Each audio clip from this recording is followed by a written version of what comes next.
Students to my channel. आज हम plus 2 class का नेक्स्ट चैप्टर करने जा रहे हैं जिसका नाम है रिटायरमेंट ऑफ ए पार्टनर। तो देखिए, कोई भी पार्टनर जो है फर्म को एक नोटिस देके फर्म से रिटायर हो सकता है। तो जब एक पार्टनर रिटायर होता है तो उसको गुडविल में शेयर दिया जाता है, उसके अलावा रिजर्व में उसको हिस्सा दिया जाता है, उसको शेयर दिया जाता है, उसके अलावा रिवैल्यूएशन किया जाता है एसेट्स लायबिलिटीज का, और प्रॉफिट और लॉस में भी उसको शेयर दिया जाता है। तो सबसे पहले आज हम बात करेंगे न्यू प्रॉफिट शेयरिंग रेशो निकालने की। तो प्रॉब्लम जो आ रही है, सबसे पहले न्यू प्रॉफिट शेयरिंग रेशो कैसे निकाली जाती है।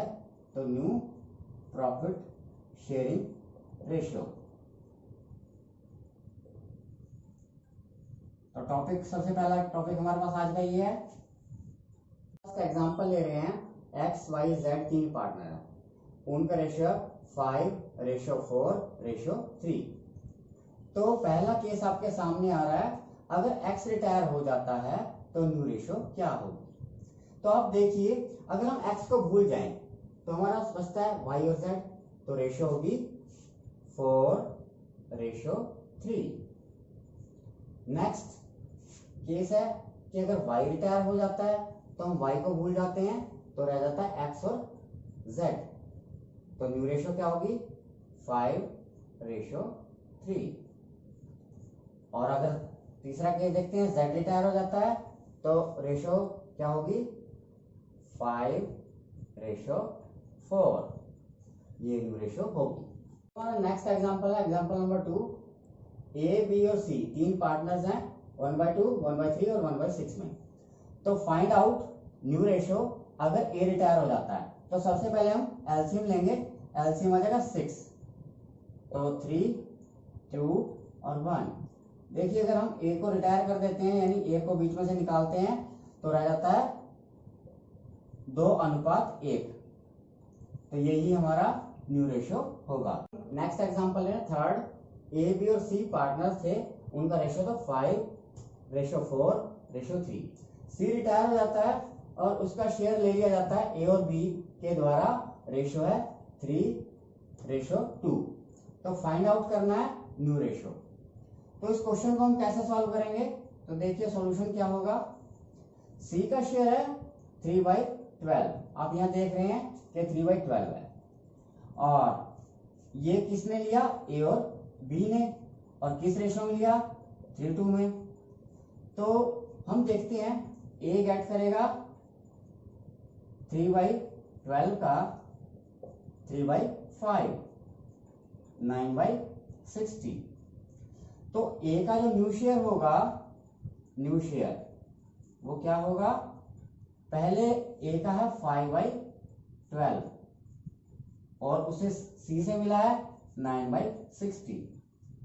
तो न्यू शेयर आ गया 25 + 9 = 34/60। आती है बी की। बी का शेयर कैसे निकालेंगे। अब बी गेट्स, यानी कितना गेट करेगा 3/12 का 2/5, तो ये बनता है हमारा 6/60। तो पहले बी का शेयर क्या है 4/12, उसका है 4/12 और उसने सी से लिया 6/60। तो एलसीएम आ गया 20 + 6 = 26/60। तो रेशियो क्या बना 34 और 26, 34 और 26। अगर आप इसे शॉर्ट करना चाहें तो शॉर्ट कर सकते हैं 17:13। नेक्स्ट टॉपिक है गेनिंग रेशियो। तो गेनिंग रेशियो का फॉर्मूला क्या होता है, new ratio minus old ratio. इसको हम एक एग्जांपल से समझ सकते हैं। एग्जांपल हमारे पास है, ए बी और सी पार्टनर्स हैं, शेयरिंग कर रहे हैं profit and loss in ratio 4:3:2। उसके बाद बी रिटायर हो जाता है, बी रिटायर हो रहा है, ए और सी ने डिसाइड किया to share the profit and loss in future the ratio of 5:4। तो फाइंड गेनिंग रेशियो। सॉल्यूशन कुछ इस तरह से होगा, देखिए आप, new ratio minus old ratio. तो हमारे पास जो न्यू रेशियो बनती है ए की 5/9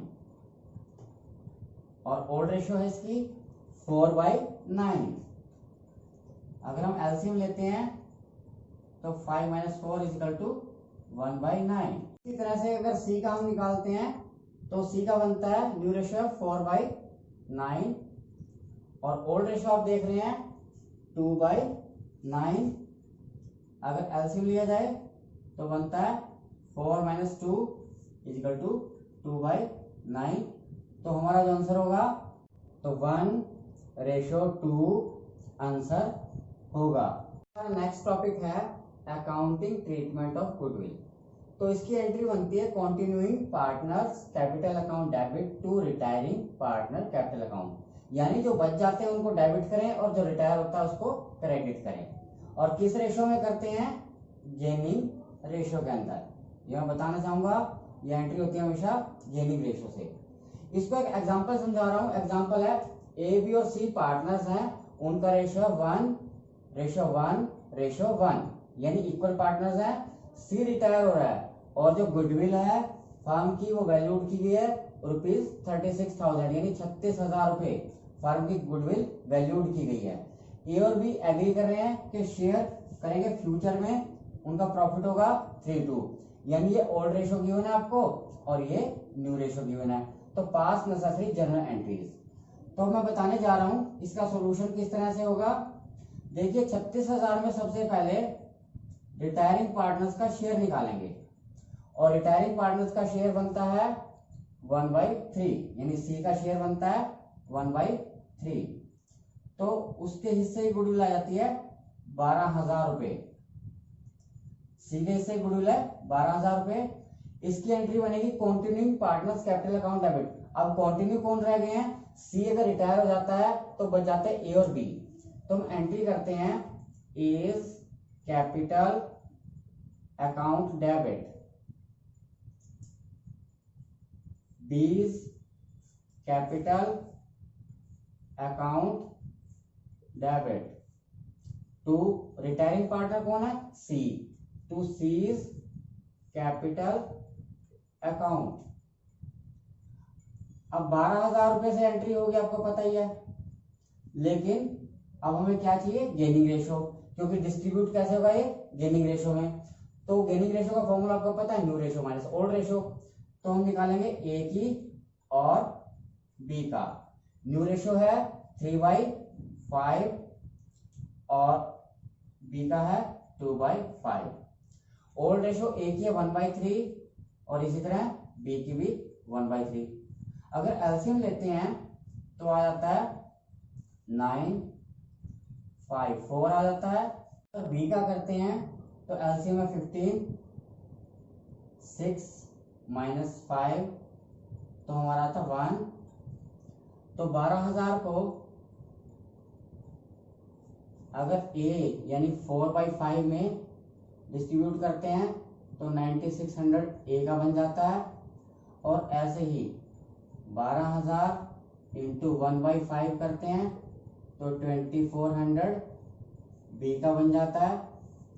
तो आप लिखिए 9600 और 2400 तो किस रेशो में बताइए आपका?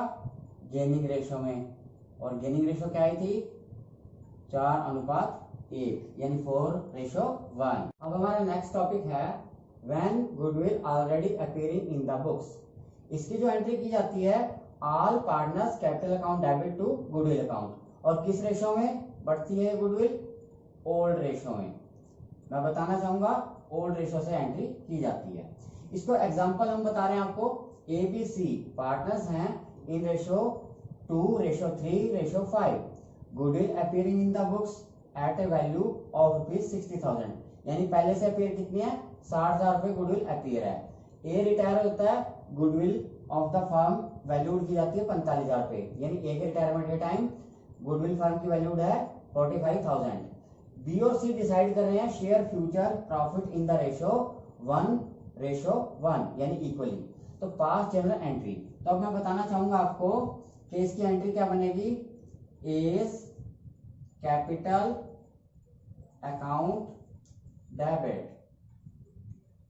बीज capital account debit, C's capital account debit to goodwill account. Amount जो है हमारे पास 60,000 रुपया है। अगर हम 60,000 को हम बांटेंगे किस रेशो में, रेशो होगी 2, 3 और 5, यानी ओल्ड रेशो होगी। और अमाउंट जो होगा 12,000, 18,000 और 30,000 रुपया। और जो आप नरेशन लिखेंगे, नरेशन में लिखेंगे being goodwill already appear return of in old ratio. आगे बारी आती है कि ये जब रिटायर हो रहा है तो गुडविल फर्म की वैल्यू है 45,000। तो इस 45,000 में अगर हम हिस्सा निकालते हैं ए का, रिटायरिंग पार्टनर का 2/10, तो ये बनता है 9,000 रुपये। तो जो एंट्री बनती है वो बनेगी कॉन्टिन्यूइंग पार्टनर्स, यानी जो रिमेनिंग रह गए हैं वो डेबिट हो जाएंगे। रिमेनिंग कौन है, B's capital account debit, B's capital account debit, C's capital account debit to retiring कौन है, एज कैपिटल अकाउंट। तो ये 9,000 किस रेशो में बटेगा, 9,000 रुपया गेनिंग रेशो में। अब गेनिंग कैसे निकलती है, new ratio minus old ratio. तो अगर हम बी का निकालते हैं हिस्सा तो ओल्ड न्यू रेशो है 1/2 और ओल्ड है इसका 3/10। तो एलसीएम जो आता है वो आता है 5 - 3 = 2। और इसी तरह से अगर सी का अगर हम लेते हैं 1/2 - 5/10, एलसीएम में 10, 5 - 5 = 0। तो हम यहाँ से सी को रब कर देते हैं तो एंट्री बन जाती है B's capital account debit to A's capital account. और नरेशन की, तो नरेशन में हम लिखेंगे as share of goodwill adjusted to remaining partners in gaining ratio. तो इस तरह से हमारी एंट्री कंप्लीट हो जाती है। आज हमने रिटायरमेंट ऑफ पार्टनर का फर्स्ट पार्ट किया है। अगर आपको वीडियो अच्छा लगा हो तो इसे लाइक करें, शेयर करें, सब्सक्राइब करें ताकि आपको मेरा हर आने वाला वीडियो लगातार मिलता रहे। Thank you for watching.